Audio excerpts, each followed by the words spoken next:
And, we always say we want to build on our weaknesses and we want to improve our weaknesses. I say, screw it. Let your weaknesses be weaknesses. How can you 10% improve what you're a rock star at?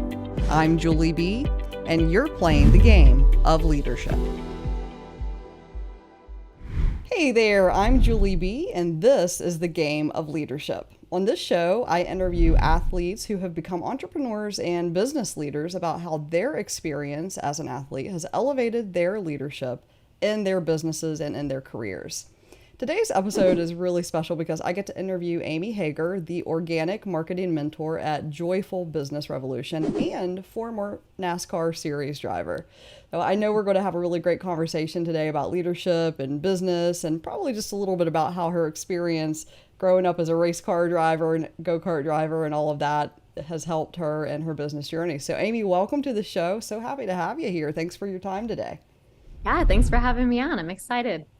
Yeah, so let's just start off with the straightforward question. Tell us about Joyful Business Revolution and what you do there. Yeah, so Joyful Business Revolution is a place for coaches, consultants, and service-based business owners to come to really tap into the joy of their business and the joy in their marketing and messaging. And so we really help our clients connect with their audience and really grow their business in a way that's aligned with them. A lot of times we end up thinking we need to make 6 figures and then 7 figures and 8 figures.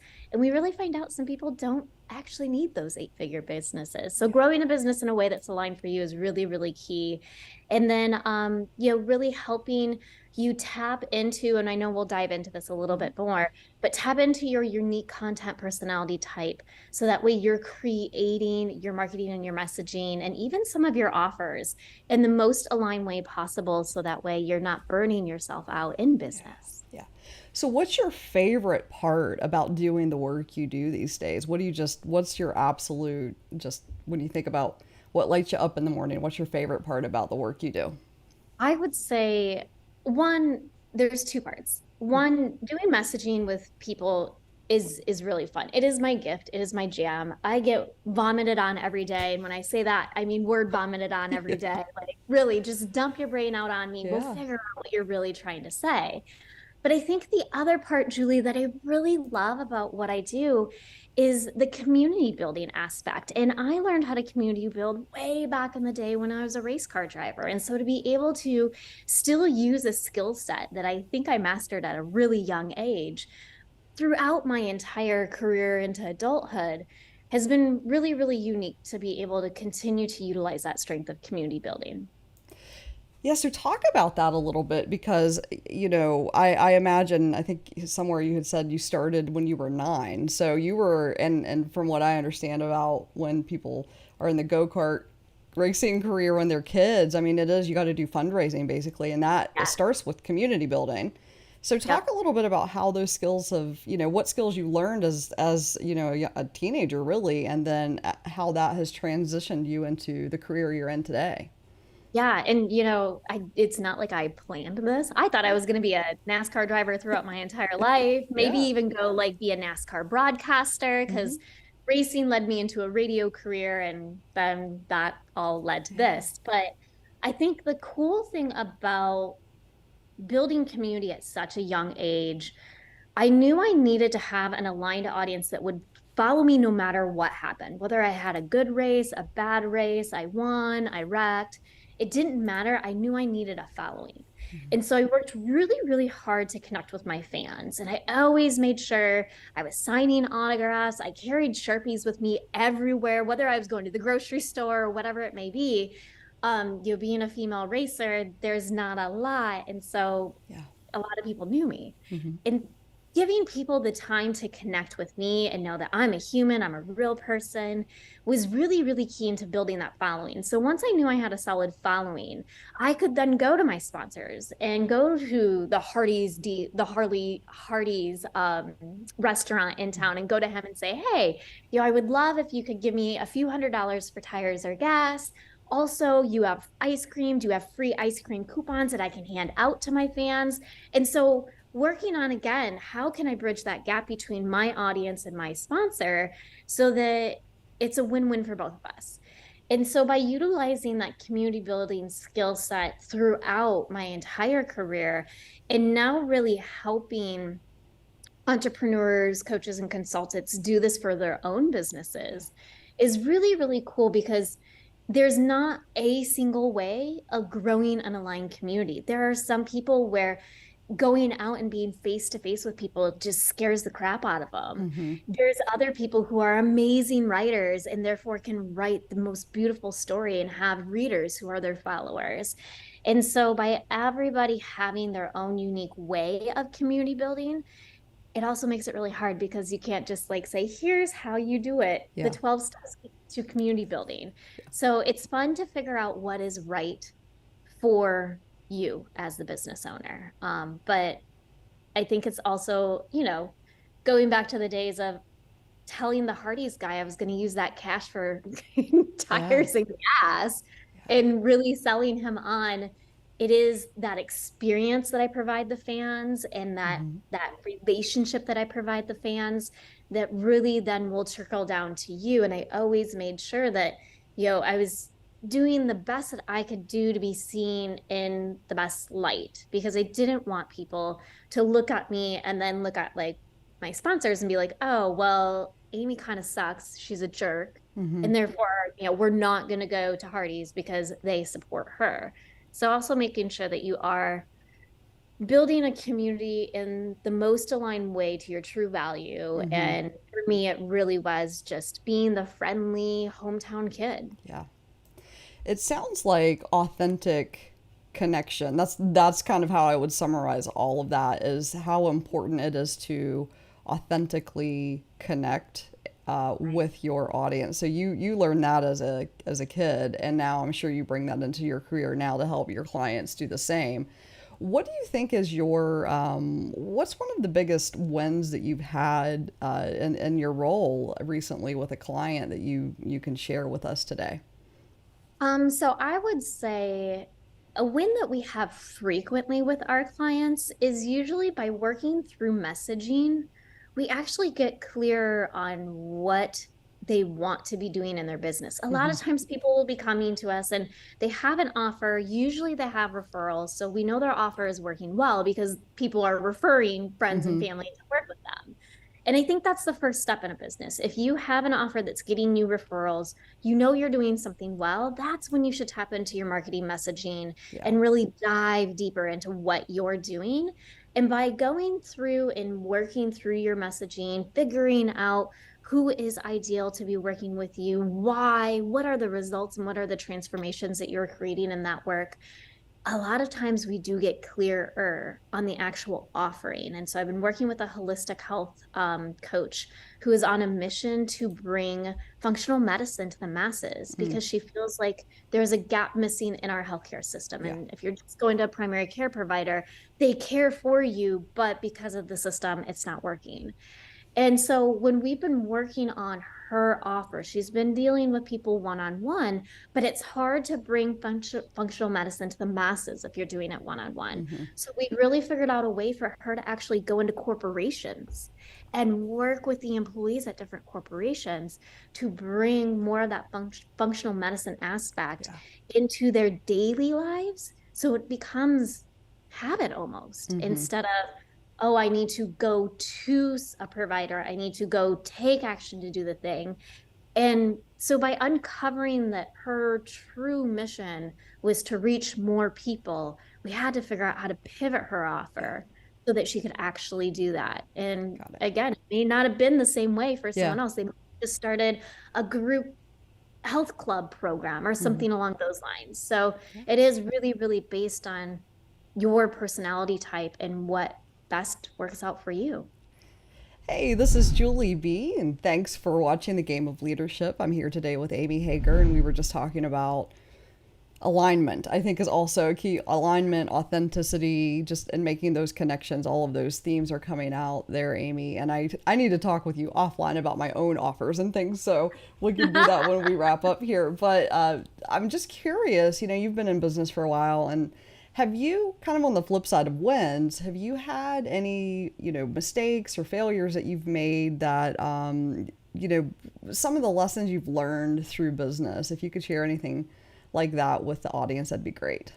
Yeah, so we actually had recently we had brought on a new team member, and our goal was to eliminate some of the need for my business partner Shannon, who does a majority of our copywriting, Mm-hmm. for her to eliminate to have to do that so that she can go out and speak more. She wrote a book, and that's drawing her away from Yeah. her computer more. And we know that it takes copywriters time to learn your tone and to learn really how to write in your voice and to be able to put together copy from the messaging that you create that will work with your audience. And so we knew this was going to be a year or so long process bringing this person on board. And there were some, I don't want to say red flags, but there were some Mm-hmm. signs along in the journey where it started to feel out of alignment, and their vision and their mission started to fall out of alignment with ours. Mm-hmm. And I think we should have paused and questioned a little bit earlier than when we did. And instead, we got through the year and we're like, all right, like Yeah. this should be working. Why is it not working? And we kept going back, there's just these things that aren't in alignment with the team. And so finally, it came down to the point after about 18 months of, all right, this isn't working. We need to separate ways. I wish we would have listened to our guts a little bit earlier on something like that. And usually we do. And I Mm-hmm. think what really, really held us back is they were so deeply invested Yeah. into us and our mission.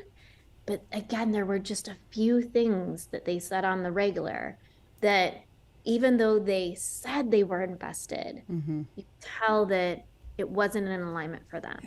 And so I do think when you do have teams and you are building teams, whether they're full-time employees, part-time employees, 1099 independent Mm-hmm. contractors, a team's a team. Yeah. And it really is making sure that as the leader, you are one, being transparent with your team, and two, really having those gut checks. And if there's something that's coming up that doesn't feel alignment, explore it early. Because I think if we would have pivoted with this position earlier, Mm-hmm. there was a huge potential that I think we lost in our client flow for that 18 months. Yeah. And it shouldn't have been so long. Yeah, I mean your biggest opportunity cost is time. I mean, that's usually the case, especially in businesses and small businesses. And I have experienced so much of knowing when something just quite isn't in alignment, but also, going ahead and I've done both. I've like moved forward and my gut was telling me the whole time it wasn't working out, but I didn't want to go through the rehiring process because it takes a lot. Even if it's a 1099 contractor, it Oh, still yeah. takes a lot. I mean, you are still bringing a team member onto your business, no matter part-time, full-time, 1099. And so there's an onboarding process, and then I've become a fan of what I do is I give people like I call them test tasks just to see where Yeah. they are. And That, then if they can't get like the basics and if it's just not flowing, I trust my gut and just, call it and move on. It's hard to do. It's probably the hardest thing to do in business, but yeah. you have to be able to do that because otherwise one of my good friends said that it's like riding a moped instead of a rocket ship when you have the wrong people on the Yes. team. I So, love that. Yeah, no, definitely. And I think, our onboarding and our interview process is really solid. We mhm, use our content personality quiz with all of our team members because we do want to make sure that we're well-rounded mhm, in our skill set. And I kind of think that the content personality quiz can be used two-folded. And if any of you are listening, if you just Google content personality quiz, it will come up. mhm, But it's two-folded, right? Where you can find out what your most aligned content creation should be. And there's 5 of them. You can either create using live in person, mhm, video, visual, audio, or written. And so when you're allowing yourself to tap into that and then filling the gaps with your team to be the other content types, and this person was a written because me and my business partner are both live in person people, mhm. so we needed the written. Um, Part of our interview process is everybody takes that quiz. Yeah. And we don't need any more live in-person people. We've got two. We need the others to fill out. And the last time that I used this, I used to be in the nonprofit space in the construction industry. And I was using this to fill out a team that was selling legal documents to construction companies. And none of us were lawyers but the CEO. And so we weren't too passionate about it, but it was a good job. And so I was live in person. Thank God that CEO and the lawyer was written. There was already someone who was visual on the team, but I Mm-hmm. needed video and audio. And we had a video person that we could bring in 1099 as needed. But that audio person, I needed them to pick up the phone and like call these contractors and talk to them. Yeah. So I had, everybody take the quiz. The two people who were audio that I ended up interviewing, one person was already in the construction space and already kind of knew Mm-hmm. what we were getting into. The other was a college dropout selling cell phones at the mall. Mm-hmm. And he hated being with people every day.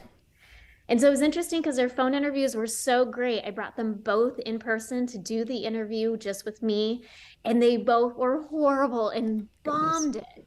Yeah, and so the third interview was doing a phone call, and it was kind of that role play of, hey, you pick the topic, whatever you want to talk about and quote unquote sell me. Yeah. I want to see kind of what your thought process was. And we Mm-hmm. ended up bringing on the kid who was the college dropout because he was just magical on the phone and Yeah. was attentive and asking questions, and you could listen to his voice all day. So that's exactly who we needed. And when we brought him on to round out the team, we were stuck at 750,000 a year.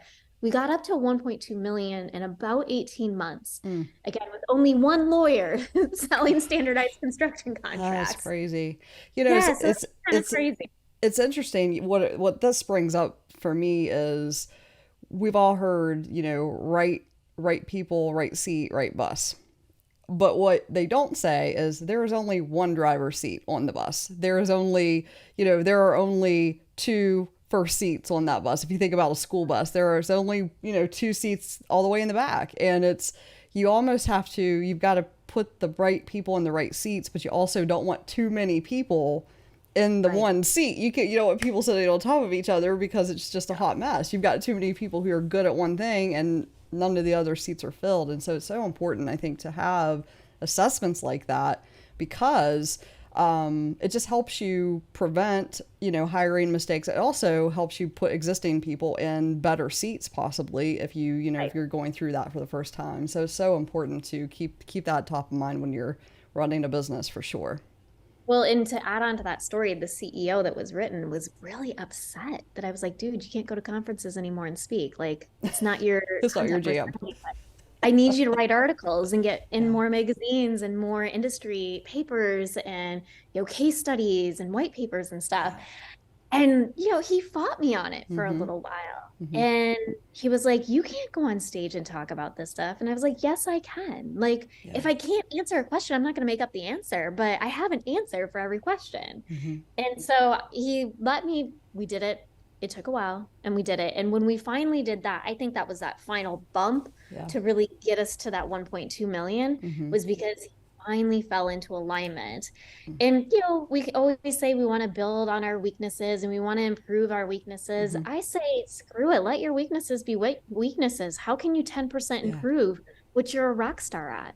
Yeah, exactly. Focus on your strengths. That's such an important, I think, and if you have a weakness but you need that role filled, get somebody to do that for you. Like I know that I am absolutely horrible at file administration, and so I have somebody who literally like takes my files and puts them where they need to be because computer files, because otherwise my desktop just looks like a bomb went off all the time and then I can't get anything Yeah, done. So right. having just recognizing like I'm not the most organized person in the world, having people that help me stay organized is super critical for success. So just knowing what your strengths and weaknesses are, that's a very important thing to do as well. Hey, you're watching The Game of Leadership. I'm Julie B. I'm here with Amy Hager today, and we're talking about all things business related. And Amy, one thing I wanted to talk with you about, though, is this is such a fascinating question that I get to ask on the show. So you race go-karts from the age of 9 and went all the way up through, a NASCAR series league. And what did you do you find that, you had to be a competitor to do that? Like you wouldn't get that far if you didn't win. And you got to be a competitor, I think, to win. So where does that competitive spirit come out and really help you in the business world? You know, that is a really interesting question. And when I really reflect on myself, I don't think I am as competitive in business as I was in sports. Yeah. And I even played on an adult softball league. Mm. Yeah. I live outside of DC on the National Mall, and I'm horrible at softball, y'all. Like I can barely bat. If I get on base, like that's a celebration. But you would think by my competitive nature, I was like the best player out there. I'm not. And so I think it is really interesting how when I am working in business, how I approach business is so much more holistically and organically than Mm-hmm. it really is in that competitive sports. But I think the one thing that I see between the two is that as long as I'm joyfully aligned with what I'm doing, that motivation is there. And so even though I sucked at softball, but I still showed up every Wednesday and loved every minute of it, it was because it was energetically aligned for me to be out there with my friends and Yeah. be out there trying to swing a bat and hit a ball. And I think day in and day out in business, and especially life, if you can Mm-hmm. choose joy first, what do you choose today? Mm-hmm. And going through and prioritizing your day that way and really staying in that flow, because then you are more motivated, you are enjoying what you're doing, and you're more likely to accomplish things. Mm-hmm. And so I think the accomplishment part of sports and of business ownership in my world are much more similar than my competitive nature. Yeah. And I think it's interesting when I ask that question. I think that there's something to do with when you're, whether it's racing or football or diving, those are some of the people that I've interviewed this year. There's this theme of, winning there is very obvious. You either win or you lose. Right, It's exactly. black and white. And so, but in business, it's not. And so it's a Yeah. longer game. And it's almost, how they define success is different. How they look at Yes. competing is, it's really, it's not even, it's not even about winning the war. It's about just Right. continuing. Like that's really the win, is if you just get Yeah. to continue and have, achieve a level, however you define your level of success, being joyful in business is probably one of those for a lot of people. I think that's that Yeah. difference there, because there's not one answer for everybody There to isn't. how you win at business. And I think one of the questions that I really love to ask people is how do you define your business as successful Mm-hmm. outside of your revenue Mm-hmm. and outside of your client success? Yeah. Yeah. What does a successful business look like to you? Mm-hmm. And I will get people who stare at me like a deer in headlights, and they're like, well, if we're not talking about the revenue and the client Yeah. success, then there's no business. And so it is really then figuring out, well, why are you in this business? Why did you start this business? Why are you getting up and doing this Mm-hmm. day in and day out? Yeah. And, for some people, it really is. It is that paycheck to support their family, to live at the house that they want to live at, to have the things that they want to have. And that's a-okay. Mm-hmm. But if we really look at true joy alignment in our business, if you can answer that question of how do I define my business as successful outside of the revenue and outside of my client success, it's really, really interesting to see what people answer. And I'm going to raise the stakes a little bit on that, because I love to ask my clients, how do you define success outside of business entirely? Yeah. Because inevitably, I want to know if you. I think there's a place where you have to separate. You've got to separate business and personal life. And one place where this comes up is success. And I mean, I've fallen victim to this, where I was defining, how I've personally felt successful or not by the dollars in my business bank account. And that's a really bad place to be, I think, as a business owner, because I don't know, defining success only by money, I have my own, take on that. But also with business, when you get, okay, so you get X dollars of money in the bank account, then what? Like with business for me, there's always a, well, what's next? Well, what's next? Well, what's next? And I had to really take a few steps back and say, I've got to define success outside of achieving certain numbers, certain goals, because I'm always, when I achieve it, I'm like, okay, what's next? Like that's what I'm Yeah. always asking myself. Hmm. And I think the one thing that I love about this conversation is it really does make you identify what is important to you in life. And so we call these lifestyle values. Mm-hmm. And, answering the question, what do I always have the time for? Mm-hmm. And what do I always have the money for? And then that's currently, and then Yeah. you want to think about it futurely. Mm-hmm. And seeing those themes of what Mm-hmm. your answers are, getting your lifestyle values, ranking them, and then deciding, all right, every decision I make in my business, it's got to be able to check off Yeah. three of the five lifestyle values. Every decision I'm making in personal life, it's got to check off the 3 to 5 lifestyle values. And your lifestyle values are going to change and grow as you change and grow. Mm-hmm. We're humans, Mm-hmm. right? Nothing ever stays the same. But I do think it really does help us bridge that gap of, besides this is just a paycheck, Yeah. but this is how I live. Yeah. This is a living. Yeah. And so I totally hear what you're saying Yeah. and think that, when we can really tap into what truly is aligned with us. I guess the Mm-hmm. whole theme of this Yeah. conversation is really alignment, Yeah. what truly aligns with us. And then following that path and that dream, because it's going to be different than Mm-hmm. anybody else's. But, right now, my lifestyle, my top 5 lifestyle, well, my 5 lifestyle values, the top two are travel and community building. Mm-hmm. And so I'm going out to Wyoming in a couple of months to go speak at a conference. And I'm not charging them a speaking fee. Mm-hmm. They're paying for all of my travel and such, Mm-hmm. but I really want to go to Yellowstone. I've Yeah. never been. Yeah. And so when I told the woman, I was like, you know what? If you cover all my expenses, it is okay. Like I will come Yeah. out. I know they don't have the budget. They're a Mm-hmm. nonprofit. And she was just like, wow, like, how do you make any money as a speaker? And I was like, well, usually people end up calling me afterwards or, Yeah. whatever it may be. I have other ways to bring in clients, but I'm like, I'm coming out there because you're 20 miles from Yellowstone. Like, Mm-hmm. I've never been. I really want to go. And so this is a way to get me out there. Yeah.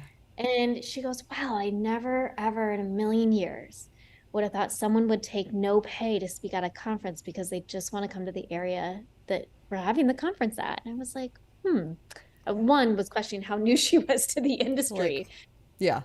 But Two, hey. it really did sink in that, yeah, I'm choosing the business that I Mm-hmm. have because travel is my top lifestyle value. And that's, yeah, it's so important to know like what your top ones are as well, because that helps you also rank the opportunities that come in based on, that ranking order of like, these are my top 5 in order, so I'm going to order my opportunities to be in alignment with those top 5 as well. Yeah, Absolutely. so true.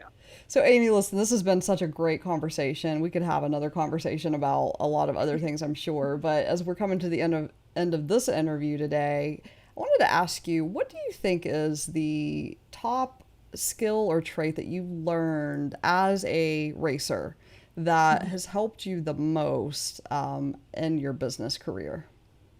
I would say, as a racer, I was interviewed a lot. Mm, Being able to provide answers so that they could tell a good story mm, was key. yeah. It's always been key to any of the interviews that I've ever done. And it's interesting because I would be interviewed and my dad would be interviewed all the time. And he would just be short with his answers, 4 words max, like, I'm just answering the question, I'm not expanding. Yeah. And I was like, if you don't answer and expand and paint the picture for them, Mm-hmm. one, you're giving up a lot of control for your story to be told in a way maybe that you don't want it to be told. And two, you're making it a lot harder for that reporter. And I ended up going to journalism school and writing for a few years for a paper. One, this is where my non-written content personality type came out because I was always the one who missed my deadlines. Yeah. But two, really having someone who could answer questions and expand and tell the story through their answers Mm-hmm. made it so much easier for me to to put that story together and to publish it. So it was the one that I got done the quickest. So I would say really being able to expand and share a story a little bit longer than what the question was originally asked me about. And I love interviewing those type of people because they'll usually give me a hook that goes right And into the then you next can go to the question. next one. Yeah, Yep. it's really great. It makes for good, and it makes my job easy as well. So, well, Amy, listen, I have so enjoyed this conversation, and I know our listeners will as well. Why don't you share one more time where people can find out about you and what you all offer? Totally. So if you go to thejoyfulbusinessrevolution.com, you'll find me there. You can also look me up on Facebook, AMY Hager, Hager. And if you're interested in taking that content personality quiz or having your team take it, just Google content personality, or if you're on thejoyfulbusinessrevolution.com, it's right there on the homepage. Sounds great, Amy, and thanks again for being on the show. And that is a wrap on this episode, but please subscribe to my YouTube channel so that you don't miss out on these future conversations. I'm Julie B, and I thank you for playing the game of leadership.